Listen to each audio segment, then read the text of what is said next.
Tiruchendur doctor Sivanthi Adithanar உடற்கல்வியியல் கல்லூரி ஆசிரியர் பயிற்சி நிறுவனம் கல்லூரி நாள் விழா கொண்டாடப்பட்டது. 2வது இடத்தை பிடிக்க துடிக்கும் பாரதிய ஜனதா கட்சிக்கு இந்த தமிழ் மண்ணில் இடமில்லை. கனிமொழி கருணாநிதி பேச்சு.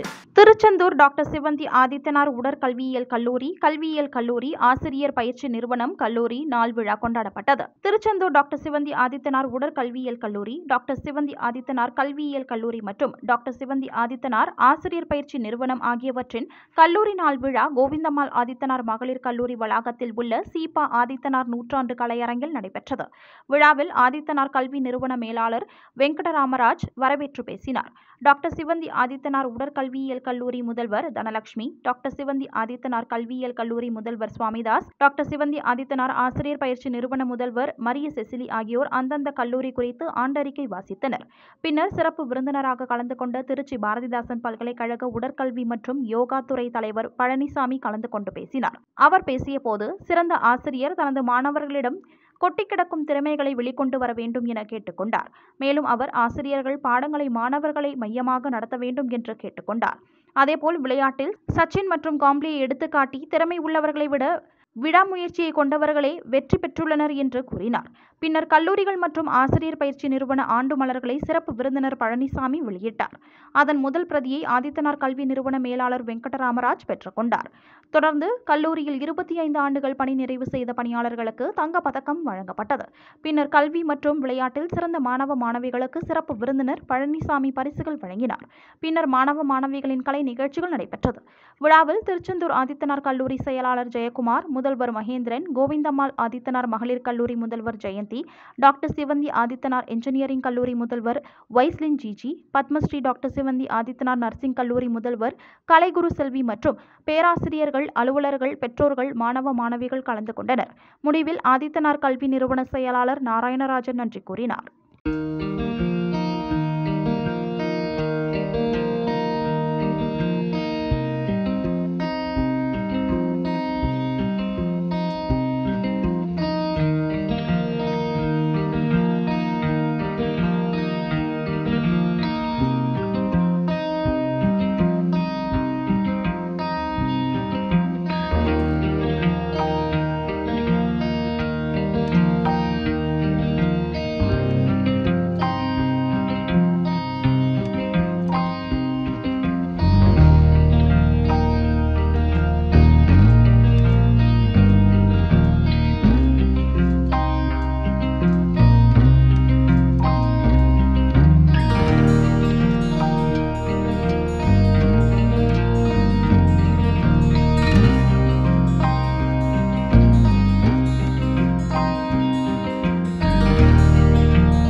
இரண்டாவது இடத்தை பிடிக்க துடிக்கும் பாரதிய ஜனதா கட்சிக்கு இந்த தமிழ் மண்ணில் இடமில்லை. கனிமொழி கருணாநிதி பேச்சு. இந்திய கூட்டணி கட்சிகள் மற்றும் தூத்துக்குடி தெற்கு மாவட்ட திராவிட முன்னேற்றக் கழகம் சார்பில் தூத்துக்குடி நாடாளுமன்ற தொகுதி செயல் வீரர்கள் கூட்டம் தூத்துக்குடி மாவட்டம் தண்டுபத்து ஊராட்சியில் நடைபெற்றது.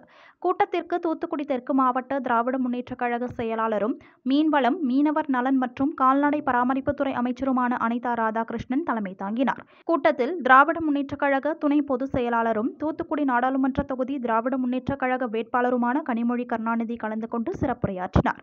மேலும் கூட்டத்தில் ஒட்டப்பிடாரம் சட்டமன்ற உறுப்பினர் சண்முகையா, திருவைகுண்டம் சட்டமன்ற உறுப்பினர் ஊர்வசி அமிர்தராஜ், தூத்துக்குடி மாநகராட்சி மேயர் ஜெகன் பெரியசாமி மற்றும் இந்தியா கூட்டணி கட்சி நிர்வாகிகள் உட்பட பலர் கலந்து கொண்டனர். நான் பிறந்து வளர்ந்ததெல்லாம் சென்னையிலேதான். சென்ற முறை இங்கே வேட்பாளராக நிறுத்தப்பட்ட போது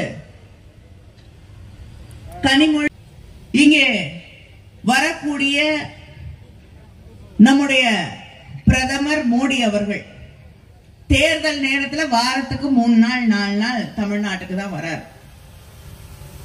ஆனா இதுவரை தமிழ்நாடு சந்தித்திருக்கக்கூடிய ஏதாவது பேரிடர் நேரத்திலே உதவிக்கரம் நீட்டுவதற்கு, மக்களுடைய துயரை துடைப்பதற்கு, மக்களோடு நின்று பணியாற்றுவதற்கு வந்திருக்கிறாரா?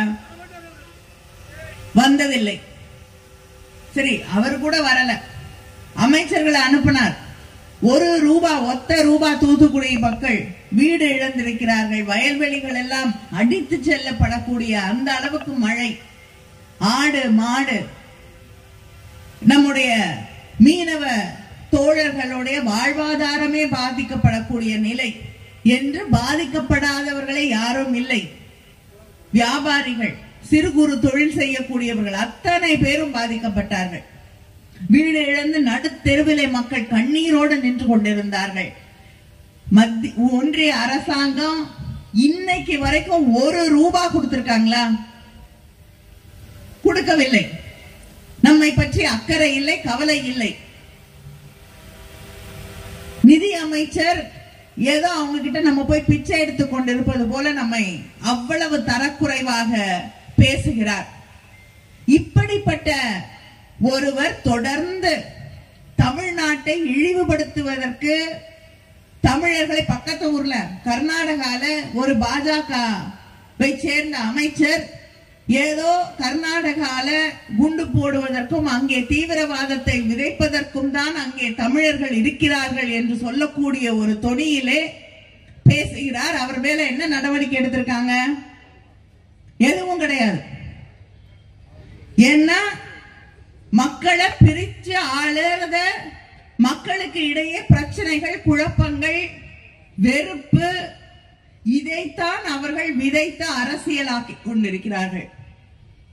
இத்தனையோ காலமாக தமிழர்களும் அங்கே இருக்கக்கூடிய கர்நாடக மாநிலத்தில் இருக்கக்கூடிய மக்களும் ஒன்றாகத்தான் வாழ்ந்து கொண்டிருக்கிறார்கள். தமிழ்நாட்டில் பல்வேறு இடங்களை சேர்ந்த மக்கள் இங்கே வந்து பணியாற்றுகிறார்கள், வாழ்ந்து கொண்டிருக்கிறார்கள், ஒற்றுமையாக வாழ்ந்து கொண்டிருக்கிறோம். எந்த மதமாக இருந்தாலும், எந்த மொழியை சேர்ந்தவர்களாக இருந்தாலும் இங்கே வாழக்கூடிய, நிம்மதியாக வாழக்கூடிய, பாதுகாப்போடு வாழக்கூடிய ஒரு நிலையை உருவாக்கி வைத்திருக்கிறோம். ஆனா இதையெல்லாம் கலைக்கக்கூடிய வகையிலே தொடர்ந்து அரசியல் செய்து கொண்டிருக்கக்கூடியவர்கள் நம்மளுடைய பிள்ளைகளுடைய எதிர்காலம். திருச்செந்தூர் ஸ்ரீ சக்தி மழலையர் மற்றும் தொடக்கப்பள்ளியில் விளையாட்டு விழா நடைபெற்றது.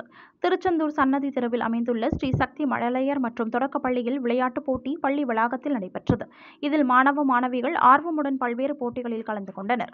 சிறப்பு விருந்தினராக திருச்செந்தூர் பெண்கள் காவல் நிலைய உதவி ஆய்வாளர் ஸ்ரீ அருள்மொழி மற்றும் தலைமை காவலர் ஜெபஸ்டின் சுகந்தி வெற்றி பெற்ற மாணவர்களுக்கு பரிசுகளை வழங்கி பாராட்டினார். இதில் நிர்வாகி சங்கர சுப்பிரமணியன், தலைமை ஆசிரியர் ஜெனிஃபர் மற்றும் ஆசிரியர்கள், மாணவர்கள், பெற்றோர்கள் பலர் கலந்து கொண்டனர். பின்பு பள்ளி மாணவர்களின் கலை நிகழ்ச்சி நடைபெற்றது. திருச்செந்தூர் நகராட்சி சார்பில் 100% வாக்களிக்க வண்ணம் கோலமிட்டு விழிப்புணர்வு உறுதிமொழி எடுக்கப்பட்டது. இந்திய தேர்தல் ஆணையம் கடந்த மார்ச் 16ஆம் தேதி அன்று பாராளுமன்ற தேர்தல் ஏப்ரல் 19ஆம் தேதி அன்று நடைபெறும் என்று அறிவித்ததை தொடர்ந்து தூத்துக்குடி பாராளுமன்ற தேர்தலுக்கான பணிகள் முழுவீச்சில் நடைபெற்று வருகிறது. 100% வாக்குப்பதிவினை வலியுறுத்தி பல்வேறு வாக்காளர் விழிப்புணர்வு நிகழ்ச்சிகள் நடைபெற்று வருகிறது. அதன் ஒரு பகுதியாக திருச்செந்தூர் நகராட்சி ஆணையாளரின் வழிகாட்டுதலின்படி, சுகாதார ஆய்வாளரின் அறிவுறுத்தலின்படியும் மகளிர் காவல் நிலையம் அருகில் வாக்களிப்பதின் அவசியம் குறித்து விழிப்புணர்வு ஏற்படுத்தும் விதமாக வண்ண கோலமிட்டு உறுதிமொழி எடுக்கப்பட்டது. இதில் நகராட்சி பணியாளர்கள் கலந்து கொண்டனர். ஒவ்வொரு தேர்தலிலும் அச்சமின்றியும் மதம், இனம், ஜாதி, வகுப்பு, மொழி ஆகியவற்றின் தாக்கங்களுக்கு ஆட்படாமலும் எந்தவித தூண்டுதலுமின்றி வாக்களிப்போம் என்று உறுதிமொழிகிறோம்.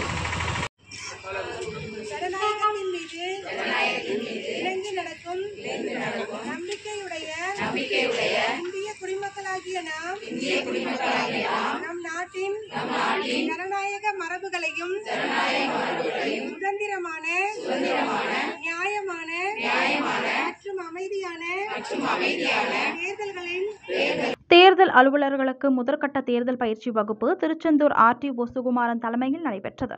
லோக்சபா தேர்தல் அறிவிப்பை தொடர்ந்து தேர்தல் அதிகாரிகள் மனு தாக்கல் உட்பட பல்வேறு பணிகளில் தீவிரமாக உள்ளனர்.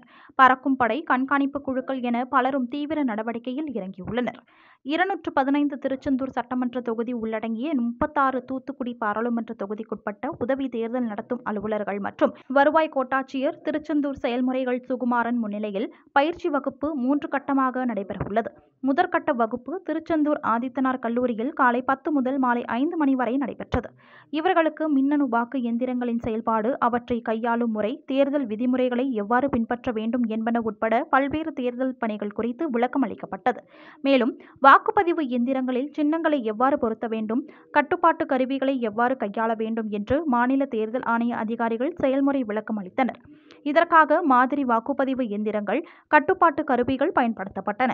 இதில் தாசில்தார் பாலசுந்தரம், RTOவின் நேர்முக உதவியாளர் கோபாலகிருஷ்ணன், தேர்தல் பிரிவு துணை தாசில்தார் கண்ணன் ஆகியோர் அலுவலர்களுக்கு பயிற்சி அளித்தனர். தூத்துக்குடி பாராளுமன்ற தொகுதியில் பாராளுமன்ற உறுப்பினராக இருந்த கனிமொழி எந்த பணியுமே செய்யவில்லை. விழாவிற்கு வந்துவிட்டு விளம்பரம் மட்டுமே தேடியுள்ளார். மேலும் தன்னை எதிர்த்து நிற்கும் வேட்பாளர் டெபாசிட் இழப்பார், 3000 ஓட்டு வித்தியாசத்தில் தான் வெற்றி பெறுவேன் என தெரிவித்தவர். அப்போது மாவட்ட செயலாளர் சண்முகநாதன் 3 லட்சம் என தெரிவித்தவுடன் 3 லட்சம் ஓட்டு வித்தியாசத்தில் வெற்றி பெறுவேன் என வேட்பாளர் சிவசாமி வேலுமணி தெரிவித்தார்.